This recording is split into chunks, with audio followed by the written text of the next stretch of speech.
കിരണിലേക്ക്. കിരൺ, നോക്കൂ, കോൺഗ്രസ് ഈ വിഷയത്തിൽ ആദ്യഘട്ടത്തിൽ വളരെ ശക്തമായ നിലപാടുകളിലേക്കാണ് പോയത്. അതിൽ കോൺഗ്രസിലെ ഒരു വിഭാഗത്തിന് രാഹുൽ മാങ്കൂട്ടത്തിലിനെ ഇനി കൊണ്ടുപോയാൽ പാർട്ടിക്ക് വലിയ അവമതിപ്പുണ്ടാകുമെന്ന് ബോധ്യപ്പെട്ട സാഹചര്യത്തിലാണ് പല പാർട്ടിക്കുള്ളിലെ ആളുകളും ഈ ഇങ്ങനെയുള്ള ബുദ്ധിമുട്ടുകൾ നേരിട്ടു എന്നത് സംബന്ധിച്ചുള്ള വിവരങ്ങൾ ഉണ്ടായിരുന്നു. അങ്ങനെ വ്യക്തമായ ബോധ്യത്തിന്റെ അടിസ്ഥാനത്തിലാണ് പാർട്ടി നടപടിയെടുത്തത് എന്നത് വി ഡി സതീശൻ ഉൾപ്പെടെയുള്ളവർ പറഞ്ഞതാണ്. പക്ഷേ പിന്നീട് വി ഡി സതീശൻ ഉൾപ്പെടെയുള്ളവർക്ക് നേരിടേണ്ടി വന്ന സമൂഹ മാധ്യമങ്ങളിലൂടെയുള്ള അധിക്ഷേപം, ഈ കെ സി വേണുഗോപാൽ ഉൾപ്പെടെയുള്ളവർ രാഹുൽ മാങ്കൂട്ടത്തിനും മറ്റും നൽകുന്ന പിന്തുണ ഒക്കെ പാർട്ടിയിൽ രണ്ട് വിഭാഗങ്ങൾ ആയി രാഹുൽ മാങ്കൂട്ടത്തിനെ അനുകൂലിക്കുന്നവരും അനുകൂലിക്കാത്തവരും എന്ന നിലയിലേക്ക് കാര്യങ്ങൾ കൊണ്ടുപോയിരുന്നു.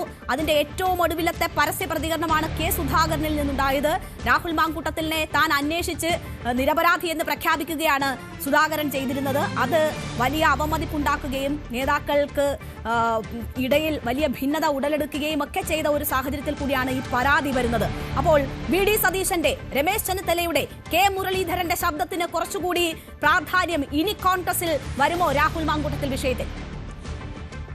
രേണുക, രാഹുൽ മാങ്കൂട്ടത്തിൽ വിഷയത്തിൽ ആദ്യഘട്ടത്തിൽ തീരുമാനമെടുത്തത് പ്രധാനപ്പെട്ട നേതാക്കളെല്ലാം ഒരുമിച്ച് തന്നെയാണ്. എല്ലാവരുടെയും സമ്മതത്തോടു കൂടി തന്നെയായിരുന്നു തീരുമാനമുണ്ടായത്. കെ സുധാകരൻ മാത്രമാണ് മറിച്ച് ഈ ഘട്ടത്തിൽ ഒരു അഭിപ്രായം പിന്നീട് പറഞ്ഞത്. അങ്ങനെ പ്രധാനപ്പെട്ട മറ്റ് നേതാക്കളാരും കെ സി വേണുഗോപാലോ അല്ലെങ്കിൽ അത്തരം നേതാക്കളുടെ ഭാഗത്തു നിന്നും എവിടെയും രാഹുൽ മാങ്കൂട്ടത്തിന് അനുകൂലമായ ഒരു പ്രതികരണം എവിടെയും ഉണ്ടായിട്ടില്ല. പക്ഷേ കെ സുധാകരൻ അങ്ങനെയല്ല, പരസ്യമായി തന്നെ രാഹുൽ മാങ്കൂട്ടത്തിനെ അനുകൂലമായ രീതിയിലേക്ക് അവസാന ഘട്ടത്തിൽ ചില പ്രതികരണം നടത്തി. അതിനൊക്കെ അപ്പുറത്തേക്ക് രാഹുലിനെ സഹായിക്കാൻ കോൺഗ്രസ് ഒരു വിഭാഗം നേതാക്കളും, ഏറ്റവും പ്രധാന നേതാക്കളല്ലെങ്കിലും അതിനടുത്ത നേതാക്കളും, അതോടൊപ്പം തന്നെ രാഹുലിൻ്റെ തന്നെ സ്വന്തം ടീം എന്ന് പറയാവുന്ന മുൻ കോൺഗ്രസ്സുകാരോ അല്ലെങ്കിൽ ഇപ്പോൾ കോൺഗ്രസിലൊക്കെയുള്ള കുറച്ച് ആളുകളുമൊക്കെ ഉണ്ടായിരുന്നു. അവരൊക്കെ വ്യാപകമായി തന്നെ ഇവർക്കെതിരെ, അല്ലെങ്കിൽ പറയുന്നത് പോലെ പെയ്ഡായിട്ടുള്ള ചില PR ഏജൻസികളൊക്കെ അടക്കം ഉപയോഗിച്ചുകൊണ്ട് പ്രധാനപ്പെട്ട കോൺഗ്രസ് നേതാക്കൾക്കെതിരെ രൂക്ഷമായ ആക്ഷേപങ്ങളൊക്കെ പറഞ്ഞു വിടുകയും അത് സോഷ്യൽ മീഡിയ വഴി അത്തരത്തിലുള്ള പ്രചരണമൊക്കെയും നടത്തിയിരുന്നു.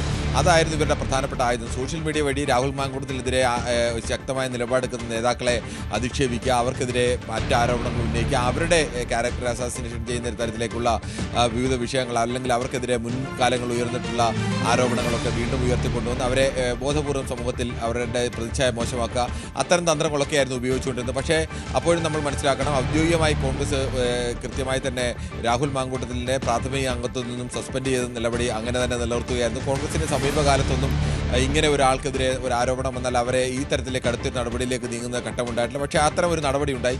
പക്ഷേ അപ്പോഴും കോൺഗ്രസിനുള്ളിൽ തന്നെ സ്ത്രീകളുടെ ഭാഗത്തു നിന്നൊക്കെ അടക്കം ചോദ്യമുണ്ടായിരുന്നു. ഇങ്ങനെ സസ്പെൻഡ് ചെയ്തിരിക്കുന്ന ഒരു MLA വീണ്ടും വന്നിട്ട് കോൺഗ്രസിൻ്റെ പരിപാടികളിൽ പങ്കെടുക്കുന്നു, കണ്ണാടി പഞ്ചായത്തിൽ അവിടുത്തെ സ്ഥാനാർത്ഥികളുടെ പ്രഖ്യാപനത്തിലൊക്കെ പങ്കെടുക്കുന്നു, അവിടുത്തെ തെരഞ്ഞെടുപ്പ് പ്രചരണത്തിന് ഇറങ്ങുന്നു.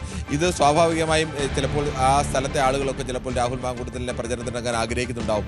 പക്ഷേ കോൺഗ്രസിൻ്റെ പ്രചരണത്തിനാണ്, അത് താഴെത്തട്ടിലായാലും മുകൾ തട്ടിലായാലും അതിന് ഉത്തരവാദിത്തം കോൺഗ്രസിനാണ്. അതുണ്ടാക്കിയ ഒരു നാണക്കേടിലൊക്കെ ആയിരുന്നു കോൺഗ്രസ് യഥാർത്ഥത്തിൽ നിന്നത്. അത്തരം കാര്യങ്ങളിലൊക്കെ ചില അഭിപ്രായ വ്യത്യാസങ്ങൾ കോൺഗ്രസിനുള്ളിൽ തന്നെ ഉയർന്നുകയും രാഹുൽ മാങ്കൂട്ടത്തിനെതിരെ വീണ്ടും പ്രധാനപ്പെട്ട യൂത്ത് കോൺഗ്രസിൻ്റെ നേതാക്കളൊക്കെ പരാതി കൊടുക്കുകയും ഒക്കെ ചെയ്യുന്ന അവസ്ഥയും ഉണ്ടായിരുന്നു. അതിനിടയിലാണ് ഇങ്ങനെ ഒരു പരാതി വന്നത്. അന്നെല്ലാം രാഹുൽ മാങ്കൂട്ടത്തിൽ നേതാക്കളോടെല്ലാം പറഞ്ഞ് വിശ്വസിപ്പിച്ചിരുന്നത് തനിക്കെതിരെ ഒരു പരാതി ഒരിക്കലും ഉണ്ടാവില്ല, ഒരു പരാതിക്കാരിയും തനിക്കെതിരെ പരാതി പറയില്ല. ഈ ഒരു അമിതമായ ആത്മവിശ്വാസത്തിൽ അല്ലെങ്കിൽ അത്തരം ഒരു ധാർഷ്ട്യത്തിലൊക്കെ ആയിരുന്നു രാഹുൽ മാങ്കൂട്ടത്തിൽ ഇതുവരെ നിലനിന്നിരുന്നത്. ഒരു പരിധിവരെ കെ സുധാകരനെ പോലെ നേതാക്കളൊക്കെ ചിലപ്പോൾ അത് വിശ്വസിച്ചിട്ടുണ്ടാകും. അതിനൊക്കെ അപ്പുറത്തേക്ക് മറ്റു ചില, നമ്മളെ സംബന്ധിച്ച് കൃത്യമായ സ്ഥിരീകരണം ഇല്ലെങ്കിലും മറ്റു ചില നേതാക്കളിൽ നിന്ന് ലഭിക്കുന്ന സൂചന അനുസരിച്ച് ഈ പെൺകുട്ടിയെക്കുറിച്ച് മോശപ്പെട്ട രീതിയിലേക്ക് രാഹുൽ മാങ്കൂട്ടത്തിൽ പ്രതികരിച്ചു എന്നുള്ള തരത്തിലേക്കുള്ള ചില പ്രതികരണങ്ങളൊക്കെ ചില നേതാക്കളോടൊക്കെ അങ്ങനെ പറഞ്ഞിട്ടുണ്ട് എന്നുള്ള ചില സൂചനകളൊക്കെ പുറത്തു വന്നിട്ടുണ്ട്. അത് കഴിഞ്ഞ ഒരാഴ്ചയായി തന്നെ അത്തരം ചില സൂചനകൾ പുറത്തു വന്നിരുന്നു. ഈ പെൺകുട്ടി പരാതി പറയുന്ന പെൺകുട്ടിയുടെ സ്വഭാവത്തിനെ മോശമായ രീതിയിലേക്ക് രാഹുൽ മാങ്കൂട്ടത്തിൽ ചിത്രീകരിച്ചു എന്ന മട്ടിലൊക്കെ. ഇതൊക്കെ സ്വാഭാവികമായും ഈ പെൺകുട്ടിയും അറിഞ്ഞിട്ടുണ്ടാവും. ചിലപ്പോൾ ഈ പെട്ടെന്നുണ്ടായ വീണ്ടും ഒരു പ്രകോപനത്തിന് ആദ്യഘട്ടത്തിലൊക്കെ കടുത്ത രീതിയിൽ രാഹുൽ മാങ്കൂട്ടത്തിനോട് എതിർപ്പുള്ളപ്പോൾ പോലും ഒരു പരാതി നൽകേണ്ടതില്ല, ചിലപ്പോൾ അയാൾ തെറ്റിതിരുത്തി വരും എന്നൊക്കെയുള്ള പ്രതീക്ഷയാവും. അങ്ങനെ ഒരു ഇരയുടെ മാനസികാവസ്ഥയെ സംബന്ധിച്ചിടത്തോളം നമുക്ക് കൃത്യമായി പറയാൻ കഴിയില്ല. അത്തരമൊക്കെ പ്രതീക്ഷകൾ പലതരത്തിലുണ്ടായിരുന്നിരിക്കാം, അല്ലെങ്കിൽ പരാതി നൽകാൻ അവരെ പിന്തിരിപ്പിക്കുന്ന ഘടകങ്ങൾ ഉണ്ടായിരുന്നിരിക്കാം. പക്ഷേ അവരുടെ സ്വഭാവത്തെ അല്ലെങ്കിൽ അവരുടെ ആത്മാഭിമാനത്തെ ഒക്കെ ചോദ്യം ചെയ്യുന്ന രീതിയിലേക്ക് ഒരാൾ പ്രതികരണം നടത്തിയാൽ അങ്ങനെ പ്രതികരണം നടത്തിയെന്നാണ് പറയപ്പെടുന്നത്. സൂചനകളാണ്, അത് അങ്ങനെ തന്നെയാണ് നമ്മൾ റിപ്പോർട്ട് ചെയ്യുന്നതും. അത്തരം ചില സൂചനകൾ കഴിഞ്ഞ ഒരാഴ്ചയായി തന്നെ പല നേതാക്കളുടെ ഭാഗത്തുനിന്ന് പുറത്തു വന്നിരുന്നു. രാഹുലിൻ്റെ ഒരു വെർഷൻ അങ്ങനെയാണ് എന്നുള്ള മട്ടിലേക്ക്. സ്വാഭാവികമായും ഇത് ഈ പെൺകുട്ടി അറിഞ്ഞിരിക്കാം. അതൊക്കെ ചിലപ്പോൾ ഇപ്പോൾ പെട്ടെന്ന് പരാതിയുമായി രംഗത്ത് വരാൻ സാധ്യതയുള്ള ഒരു പ്രധാനപ്പെട്ട ഘടകമാണ്. എന്തായാലും അത്തരത്തിലുള്ള ചില പ്രചരണങ്ങൾ കോൺഗ്രസ് പാർട്ടിക്കുള്ളിൽ തന്നെ ഉണ്ടായിരുന്നു എന്നതും യാഥാർത്ഥ്യമാണ്. കോൺഗ്രസിനെ സംബന്ധിച്ച് ഈ തദ്ദേശ തെരഞ്ഞെടുപ്പിന് നടുവിൽ രാഹുൽ മാങ്കൂട്ടത്തിനെതിരെ ഇങ്ങനെ ഒരു പരാതി വന്നു കഴിഞ്ഞാൽ ഇനി ഏതു സമയവും അറസ്റ്റ് ഉണ്ടാവും. പ്രധാനപ്പെട്ട ഒരു കാരണം ഈ അന്വേഷണ സംഘം വളരെ നേരത്തെ രൂപീകരിച്ചാണ്. അന്വേഷണ സംഘം എല്ലാവിധ തെളിവുകളും എടുത്താണ്. അവർ പലരുടെ മൊഴിയെടുത്തു, ശാസ്ത്രീയമായ പരിശോധനകൾ നടത്തി. പക്ഷേ അവർക്ക് ഒരു തടസ്സമായി നിന്നത് ഇത്തരം ഒരു വിഷയത്തിൽ ഏതെങ്കിലും ഒരു പരാതിക്കാരി ഒരാൾ ഔദ്യോഗികമായി പരാതി ഉന്നയിക്കാതെ ഈ കേസുമായി മുന്നോട്ട് പോകാൻ കഴിയില്ല. മറ്റൊരു പെൺകുട്ടിയും രാഹുൽ മാങ്കൂട്ടത്തിനെതിരെ ചില ആരോപണങ്ങൾ പരസ്യമായി തന്നെ വന്ന് ഉന്നയിച്ചിരുന്നു. പക്ഷേ ഞാനൊരു പരാതി നൽകുന്നില്ല, ഇത്തരക്കാരെ സൂക്ഷിക്കണം, എനിക്ക് നേരെ അങ്ങനെ ഏതെങ്കിലും തരത്തിൽ മറ്റൊരു തരത്തിൽ ഉണ്ടായിട്ടില്ല, പക്ഷേ ഇയാൾ ഈ തരം പ്രവൃത്തി ചെയ്യുന്ന ഒരാളാണ് പല സ്ത്രീകൾക്ക് നേരെ എന്നുള്ളതടക്കം അവർ ഉന്നയിച്ചിരുന്നു. പക്ഷേ ഞാൻ പരാതി നൽകില്ല എന്ന് അവർ തുടക്കം മുതൽ തീർച്ചയായും. എന്തായാലും നോക്കൂ, ഇപ്പോൾ ഒരു പെൺകുട്ടിയാണ് ഈ പരാതി മുഖ്യമന്ത്രിക്ക് നൽകിയിരിക്കുന്നത്. നമുക്കറിയാം, ഇതിനോടകം നിരവധി പെൺകുട്ടികളുടെ ശബ്ദം ഉൾപ്പെടെ രംഗത്ത് വന്നിട്ടുണ്ട്. പല പെൺകുട്ടികളും ഇതുമായി ബന്ധപ്പെട്ടുള്ള ബുദ്ധിമുട്ടുകൾ പാർട്ടിയെ തന്നെ ധരിപ്പിച്ചിട്ടുണ്ട് എന്നതാണ് മനസ്സിലാകുന്നത്. ഇപ്പോൾ ഒരു പെൺകുട്ടി നിയമ പോരാട്ടത്തിന് തയ്യാറെടുത്ത് വരുമ്പോൾ, അവർ നീതി തേടിയുള്ള പോരാട്ടം ആരംഭിക്കുമ്പോൾ മറ്റുള്ളവരും അതിന് തയ്യാറാകുമോ എന്നതാണ് അറിയേണ്ടത്. അവന്തിക ഉൾപ്പെടെ, ട്രാൻസ് വുമൺ അവന്തിക ഉൾപ്പെടെ ന്യൂസ് 18ലൂടെ പരാതി ഉന്നയിച്ചിരുന്നത് നേരത്തെ തന്നെ നമുക്ക് മുന്നിലുണ്ട്. ഇപ്പോൾ രേഖാമൂലം പരാതി നൽകാൻ ഈ പെൺകുട്ടിയല്ലാതെ മറ്റ് പെൺകുട്ടികളും തയ്യാറെടുക്കുമോ? അങ്ങനെ ഒരു സാഹചര്യം കൂടി ഉണ്ടാകുമോ എന്നത് നമ്മൾ അറിയണം. എന്തായാലും മുഖ്യമന്ത്രിക്ക് ലഭിച്ച പരാതി DGPക്ക് കൈമാറിയിട്ടുണ്ട്. അത് ഉടൻ തന്നെ ക്രൈംബ്രാഞ്ചിന് കൈമാറും എന്നതാണ് മനസ്സിലാകുന്നത്. ആ പരാതി ലഭിച്ചു കഴിഞ്ഞാൽ ഉടൻ ഇതിന്റെ അടുത്ത നടപടികളിലേക്ക് അന്വേഷണ സംഘം കടക്കും എന്നതാണ് നമുക്കറിയാൻ കഴിയുന്നത്. നേരത്തെ തന്നെ ഒരു പരാതി ഇല്ലാത്തത് കൊണ്ട് മാത്രമാണ് അന്വേഷണ സംഘത്തിന് പകുതി വഴിയിൽ അവരുടെ നടപടികൾ നിർത്തിവെക്കേണ്ടുന്ന ഒരു സാഹചര്യം ഉണ്ടായത്. ഈ സമൂഹ മാധ്യമങ്ങളിൽ പ്രചരിച്ച, മാധ്യമങ്ങളിൽ വന്ന വീഡിയോകൾ, ശബ്ദ സംഭാഷണങ്ങൾ ഇതൊക്കെയും ശേഖരിച്ചിട്ടുണ്ടായിരുന്നു അന്വേഷണ സംഘം.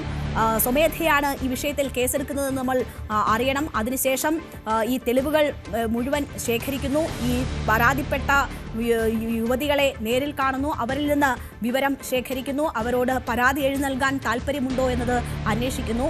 ആ പരാതി എഴുതി നൽകാൻ തയ്യാറാകാതിരുന്ന ഘട്ടത്തിലാണ് ഇതിന്റെ അന്വേഷണം മരവിച്ചു പോകുന്ന ഒരു സാഹചര്യം ഉണ്ടായത്. ഇപ്പോൾ രേഖാമൂലം പരാതി ലഭിച്ചിരിക്കുന്നു. മുഖ്യമന്ത്രി അത് DGPക്ക് കൈമാറിയിരിക്കുന്നു. DGP അത് ക്രൈംബ്രാഞ്ചിന് കൈമാറുന്നു എന്നതാണ് മനസ്സിലാക്കുന്നത്. അങ്ങനെ ഒരു പരാതി ലഭിച്ചാൽ അതിന്റെ തുടർ നടപടികൾ അതിവേഗം മുന്നോട്ട് പോകും എന്നതാണ് മനസ്സിലാക്കുന്നത്. അങ്ങനെയാണെങ്കിൽ ആദ്യം രാഹുൽ മാങ്കൂട്ടത്തിനെ ചോദ്യം ചെയ്യും, പിന്നീട് അറസ്റ്റ് ഉൾപ്പെടെയുള്ള കാര്യങ്ങളിലേക്ക് കടക്കും. ഇതിൽ ജാമ്യമില്ലാത്ത വകുപ്പുകൾ ഉൾപ്പെടെ ചേർക്കാൻ കഴിയുന്ന കാര്യങ്ങൾ ഈ പരാതിയിലുണ്ട് എന്നതാണ് മനസ്സിലാകുന്നത്. നേരത്തെ പുറത്തു വന്ന പല വിവരങ്ങളിലും ജാമ്യമില്ലാ കുറ്റം വരെ ചുമത്താൻ കഴിയുന്ന കാര്യങ്ങളുണ്ട്. അങ്ങനെയുള്ള സാഹചര്യത്തിൽ രാഹുൽ മാങ്കൂട്ടത്തിൽ അകത്ത് കിടക്കുമോ എന്നതാണ് അറിയേണ്ടത്. രാഹുൽ മാങ്കൂട്ടത്തിൽ താൻ നിരപരാധിയാണ് എന്നതാണ് ഇപ്പോൾ സമൂഹ മാധ്യമത്തിൽ കുറിച്ച പോസ്റ്റിലൂടെ പുറത്തുവിടുന്നത്. താൻ കുറ്റം ചെയ്തിട്ടില്ല, നിയമത്തിൽ വിശ്വസിക്കുന്നു, നിയമ പോരാട്ടത്തിന് തയ്യാറെടുക്കുന്നു, സത്യം ജയിക്കും എന്നതാണ് രാഹുൽ മാങ്കൂട്ടത്തിന്റെ ആദ്യ പ്രതികരണം. കോൺഗ്രസ് നേതാക്കൾ ആരും തന്നെ ഈ കാര്യത്തിൽ പ്രതികരിച്ചിട്ടില്ല എന്നതുകൂടി നമ്മൾ കാണണം. സതീശൻ മാധ്യമങ്ങളുടെ ചോദ്യത്തോട് പ്രതികരിക്കാതെ പോവുകയാണ് ഉണ്ടായത്. ഇപ്പോൾ ഈ വിഷയവുമായി ബന്ധപ്പെട്ട് നടപടികൾ വളരെ വേഗത്തിൽ അന്വേഷണ സംഘം മുന്നോട്ട് കൊണ്ടുപോകും എന്നതാണ് മനസ്സിലാകുന്നത്. കൂടുതൽ പേരുടെ പ്രതികരണം ഈ വിഷയവുമായി ബന്ധപ്പെട്ട് ഉണ്ടാകുന്നു. മന്ത്രി വീണ ജോർജിന്റെ പ്രതികരണം ഈ വിഷയവുമായി ബന്ധപ്പെട്ട് ഉണ്ടാകുന്നു എന്നതാണ് മനസ്സിലാകുന്നത്. പ്രിയപ്പെട്ട സഹോദരി തളരരുത്, കേരളം നിനക്കൊപ്പം എന്നതാണ് മന്ത്രി വീണ ജോർജ് കുറിച്ചിരിക്കുന്നത്. പ്രിയപ്പെട്ട സഹോദരി തളരരുത്, നിനക്കൊപ്പം കേരളമുണ്ട് എന്നതാണ് മന്ത്രി വീണ ജോർജ് പെൺകുട്ടിക്ക് നൽകുന്ന ഉറപ്പ്. നമുക്കറിയാം, ഈ വാർത്തകൾ വന്നപ്പോൾ മുതൽ, ഈ ശബ്ദ സംഭാഷണങ്ങൾ പുറത്തു വന്നപ്പോൾ മുതൽ ആ പെൺകുട്ടിക്ക് നേരിടേണ്ടി വന്നത് സമാനതകളില്ലാത്ത സൈബർ അറ്റാക്കാണ്. ആ രീതിയിൽ വലിയ മാനസിക ആഘാതം ആ പെൺകുട്ടി നേരിട്ടിട്ടുണ്ട്. അവിടെയാണ് മന്ത്രി വീണ ജോർജ് ആ പെൺകുട്ടിക്കൊപ്പം കേരളം ഉണ്ടാകും എന്നത് ഉറപ്പ് നൽകുന്നത്. മുഖ്യമന്ത്രിയെ കണ്ടാണ് പെൺകുട്ടി പരാതി നൽകിയിരിക്കുന്നത്. അപ്പോൾ ആ പെൺകുട്ടിയുടെ സംരക്ഷണം സംസ്ഥാനം ഏറ്റെടുക്കുന്നു, അത് സർക്കാർ ഏറ്റെടുക്കുന്നു, അത് കേരളം ഏറ്റെടുക്കുന്നു എന്നതാണ് മന്ത്രി വീണ ജോർജ് ചുരുക്കം 3 വരിയിൽ കുറിച്ചിരിക്കുന്നത്. പ്രിയപ്പെട്ട സഹോദരി, തളരരുത്, കേരളം നിനക്കൊപ്പം എന്നതാണ് വീണ ജോർജിന്റെ പോസ്റ്റ്. അതേസമയം താൻ കുറ്റം ചെയ്തിട്ടില്ല, നിയമപരമായി ഇതിനെ നേരിടും, സത്യം ജയിക്കും, ജനങ്ങൾക്ക് മുന്നിൽ ബോധ്യപ്പെടുത്തും എന്ന ആത്മവിശ്വാസം ആണ് ഈ പരാതി തള്ളിക്കൊണ്ട് രാഹുൽ മാങ്കൂട്ടത്തിൽ പ്രകടിപ്പിച്ചിരിക്കുന്നത് സമൂഹ മാധ്യമത്തിൽ. എന്തായാലും കോൺഗ്രസിനെ സംബന്ധിച്ച് അവരെ സമാനതകളില്ലാത്തൊരു പ്രതിസന്ധിയിലാക്കിയിരിക്കുകയാണ് രാഹുൽ മാങ്കൂട്ടത്തിൽ എന്ന് തന്നെ പറയാം.